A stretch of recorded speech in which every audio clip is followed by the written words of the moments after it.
Saya berangkat ke luar negeri, saya lari maraton bersama Ariel, Gading, dan Desta di Chicago maraton. Bulan berapa? Waktu itu Oktober 2025. Setelah selesai dari Chicago, karena masih ada waktu kosong, saya berangkat juga ke New York sebentar. Saya mempromosikan teman-teman yang punya usaha di New York. Ada yang namanya Awang Kitchen, Indo Java, ada vlognya kok di Rans Entertainment. Setelah kegiatan itu selesai, kalian bisa lihat nanti di vlognya dan di fotonya banyak teman-teman Indonesia ngajakin foto, ngajakin apa. Saya keluar dari Awang Kitchen, 1, 2, 3 toko di sebelahnya itu ada yang namanya, itu apa namanya? Blu-ray. Mereka panggil saya, Mas Raffi, Mas Ariel, Mas Gading, foto dong sama saya. Loh, ya sudah, kami foto. Di depan tokonya. Di depan tokonya. Tidak masuk ke dalam. Dia ngelihat, Mas Raffi boleh ngelihat nggak? Aduh, cuman waktu saya juga nggak terlalu banyak karena kami harus pergi lagi. Karena itu terakhir saat kita mau pergi. Beliau memperkenalkan diri, tapi saya nggak kenal. Lalu mereka bilang, Mas Raffi, perusahaan kami ini, Blu-ray ini kita bisa kirimin apapun itu, mau handphone, mau laptop, mau iPad, mau ini, mau itu. Oh iya kan ada handphone yang terbaru, nanti kalau dikirim bisa. Ya nggak mungkin dong, saya bilang. Oh enggak saya nggak mau kirim lewat kamu, kan nggak mungkin, saya bilang. Jadi itu dalam rame-rame gitu kan? Ya, lagi rame-rame, saya bilang, oh iya. Oke, nanti kalau ada handphone yang baru itu, ya udah nanti saya kirim ya. Hanya sebatas itu. Intinya saya basa-basi.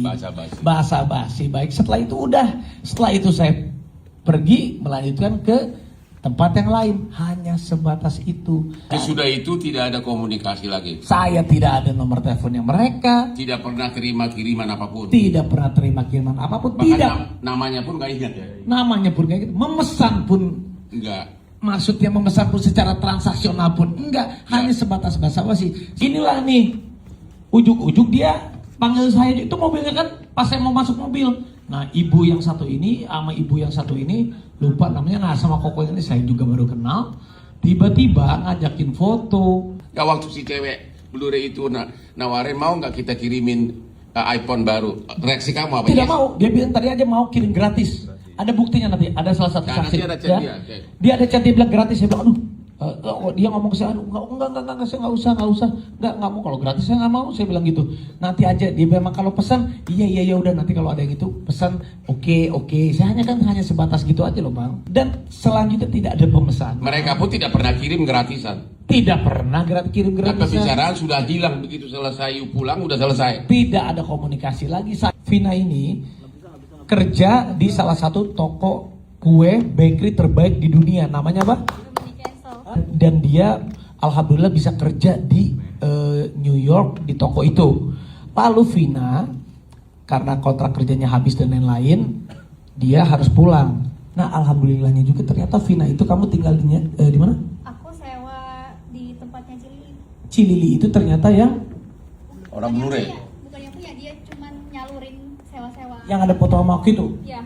Nah salah satu itu yang 2 orang itu ada yang namanya Cilili. Sesudah heboh, dalam minggu ini dia chat kamu. Bilang apa dia? Itu kayak kasihan Raffi.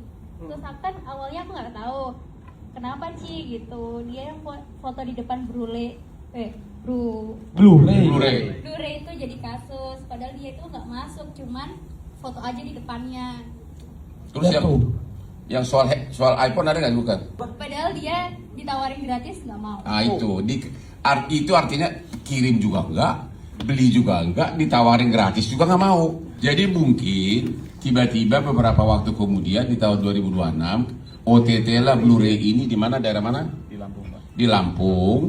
Dan mungkin ada chattingan antara orang-orang intern mereka di sini dengan biro jasa untuk meyakinkan biro jasa yang mengurus import. Nanti ada loh pesanan dari Raffi di sana katanya. Itu pun orang yang di Indonesia namanya Johannes. Itulah yang bikin heboh. Dia ngomong karena chattingnya dia mungkin dibongkar sama penyidik. Itulah ditanyakan di persidangan dan ditanyakan apa adanya. Memang saya chatting begitu di Indonesia. Tapi dia kenal Raffi juga enggak, hubungan juga enggak. Kenal. Habis itu kemarin udah dicabut lagi, nggak ada. Jadi intinya, pertama dia tidak pernah pesan. Ini hanya basa-basi selebriti ketemu fansnya. Gading mau bersaksi. Dia ada Gading Martin. Oh, Ibu Gading. Nih, Gading, lu kan ada di situ, Ding. anaknya. tuh. Bener kan Ding? Coba gimana Ding? Tadi Amerika bareng berdudas. Kita makan makanan Indonesia di Awang Kitchen di seberangnya. Ya lalu udah kita ke sebelahnya nih.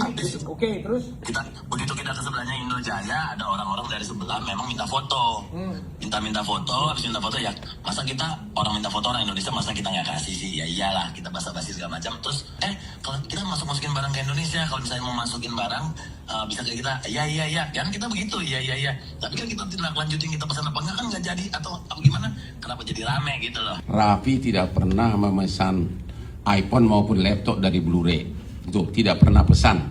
Kedua, Raffi kenal aja enggak siapa itu Blu-ray. Ya, hanya kebetulan berkunjung ke restoran Awang Kitchen di Amerika, di sampingnya ada Blu-ray. Ketiga, sudah ada pengakuan dari orang Blu-ray di Amerika yang mengatakan, kasihan Raffi kenapa difitnah, aku kan cuma nawarin gratis. Itu pun nggak jadi. Gak mau sayanya juga. Oh, nggak mau juga. Saya juga nggak mau. Dan juga nggak ada komunikasi sesudah itu, nggak ada komunikasi lagi. Jadi benar-benar satu handphone pun tidak pernah pesan, minta juga enggak, dikirim juga enggak, total nol.